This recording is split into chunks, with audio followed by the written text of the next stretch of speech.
अस्सलाम वालेकुम ninth class. Today we are going to discuss future perfect tense active passive. ठीक है, active passive और फ्यूचर परफेक्ट टेंस जो है आज का हमारा टॉपिक है, इसको हम डिस्कस करेंगे। तो फर्स्टली जो है इसके रूल और रेगुलेशंस देख लेते हैं। ठीक है, उसके अकॉर्डिंगली हम एक्टिव टू पैसिव और पैसिव टू एक्टिव जो है सेंटेंस जो है वो करेंगे। ठीक है, तो फर्स्टली जो रूल है हेल्पिंग वर्ब का रूल, तो हम एक्टिव सेंटेंस में जो है यूज़ करते हैं विल हैव, शैल हैव। ठीक है, लेकिन जब पैसिव में, एक्टिव टू पैसिव में जब हम सेंटेंस कन्वर्ट करते तो विल हैव बीन और शैल हैव बीन यूज़ करते हैं।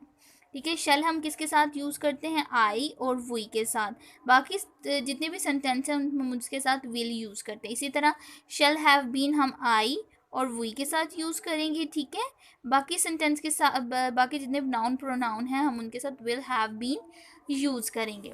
ठीक है, नेक्स्ट जो है form of verb. Form of verb जो है परफेक्ट टेंस में, ठीक है, दोनों में हम एक्टिव और पैसिव दोनों में third form of verb use करेंगे, जबकि बाय जो है पैसिव सेंटेंस में थर्ड फॉर्म के बाद यूज़ किया जाएगा। ठीक है, ठीक है, और जब हम नेगेटिव सेंटेंस की तरफ आएंगे तो विल नॉट हैव जो है हम यूज़ करते हैं एक्टिव सेंटेंस में। ठीक है, नॉट जो है विल हैव और शैल हैव के मिड में हम यूज़ करेंगे, जबकि इसी तरह हम जो फ्यूचर के परफेक्ट पैसिव सेंटेंस की तरफ आएंगे, पैसिव वॉइस की तरफ आएंगे, तो हम क्या करेंगे? Will not have been, shall not have been. ठीक है, हैव बीन और शेल के मिड में हम, विल के मिड में हम नॉट का इजाफा करेंगे। इस तरह से हमारे नेगेटिव सेंटेंस जो है बन जाएंगे।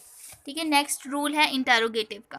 नेगेटिव में जब हम क्या करते हैं, जो विल है और शेल, हम वही हम सिर्फ सेंटेंस के स्टार्ट में लेके जाएंगे, सॉरी शेल और विल को। बाकी जो है हैव वो उसी तरह सेंटेंस में रहेगा। जैसे हम इसका स्ट्रक्चर कुछ फिर इस तरह से बनेगा, पहले हम हैज़, सॉरी विल और शेल लगाएंगे। ठीक है, in the start of that sentence. ठीक है, सेंटेंस के स्टार्ट में। उसके बाद सब्जेक्ट करेंगे। ठीक है, ये एक्टिव सेंटेंस की बात हो रही है। और उसके बाद हैव यूज़ करेंगे। हैव के बाद third form of verb and plus last पे ऑब्जेक्ट लगाएंगे। जबकि पैसिव सेंटेंस में हम क्या करेंगे? हमारे जो हैं विल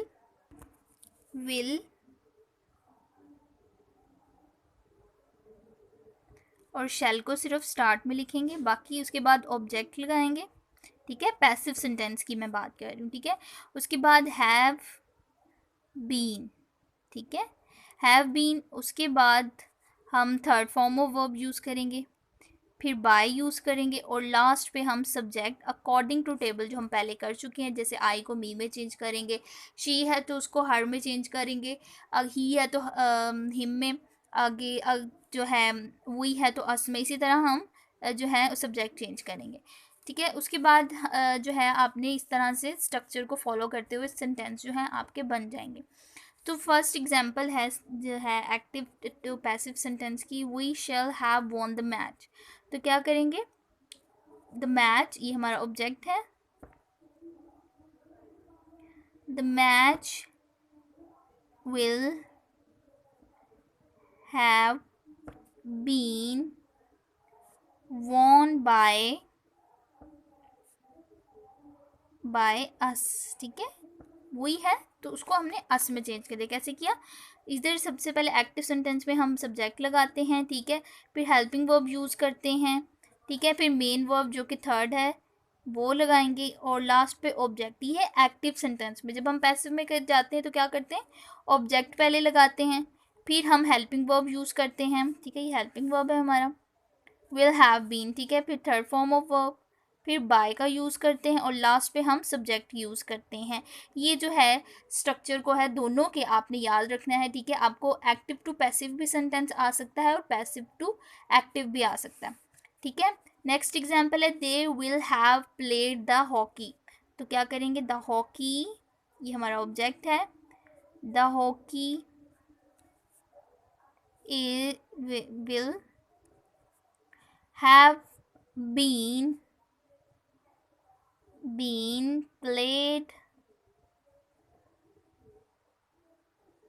played by they, तो them। ठीक है, they को हम them में चेंज करेंगे, the hockey will have been played by them। ठीक है, इस तरह से हम एक्टिव टू पैसिव में सेंटेंस जो है कन्वर्ट करेंगे। ठीक है, अगर जो है अगर ये पैसिव टू एक्टिव होता तो आप क्या करते, ये जो आपका देम है उसको दे में चेंज कर दे। अकॉर्डिंग टू सेंटेंस आप हेल्पिंग वर्ब यूज़ करते, फिर आपने फॉर्म ऑफ वर्ब और लास्ट पे आपने ऑब्जेक्ट राइट करते। ठीक है, इस तरह से आप पैसिव टू एक्टिव की तरफ जा सकते हैं। नेक्स्ट है एक्टिव सेंटेंस की example, they will not have lost their books. तो हम क्या करेंगे, देयर बुक्स हम वैसे का वैसे लिख लेंगे, their books have will have been lost by them। ठीक है, their books will हम नॉट लगाएंगे, will not नेगेटिव सेंटेंस है, will not have been lost by them। ठीक है, द बुक्स आपने क्या करना है, will के बाद नॉट लगाना है और have been, यानी will और have been के मिड में आपने नॉट लगाना है, इस तरह से will not have been lost by them। Next example है, he will not have helped the poor।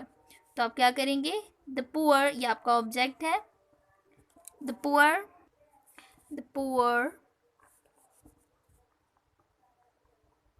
will not have been। ठीक है, इस तरह से have been helped by him। ठीक है, the poor will not have been helped by them। आपने will के बाद नॉट, ठीक है, will और shall के बाद नॉट, उसके बाद आपने have been लगाना है। नेक्स्ट है will he have brought new shoes। तो ये इंटरोगेटिव सेंटेंस है, तो क्या करेंगे, अकॉर्डिंग टू ऑब्जेक्ट हम लगाएंगे will new shoes have been bought by him, question mark. ठीक है, विल आपने स्टार्ट में लगाना है, उसके बाद ऑब्जेक्ट राइट करेंगे और हैव बीन उसके बाद यूज़ किया जाएगा। ठीक है, इस तरह से आपने यूज़ करना है। ठीक है, नेक्स्ट आप देख ले example. Next, when will they have white washed this room. ठीक है, डबल इंटरोगेटिव है, तो हम क्या करेंगे, व्हेन जो है अपनी जगह पे ही रहेगा, उसको हम चेंज नहीं करेंगे। ठीक है, WH वर्ड जितने भी हैं वो सेंटेंस के स्टार्ट में ही आएंगे। व्हेन, फिर उसके बाद अकॉर्डिंग टू विल लगेगा, object when will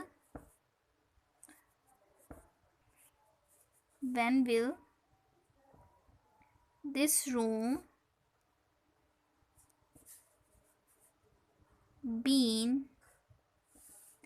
have been white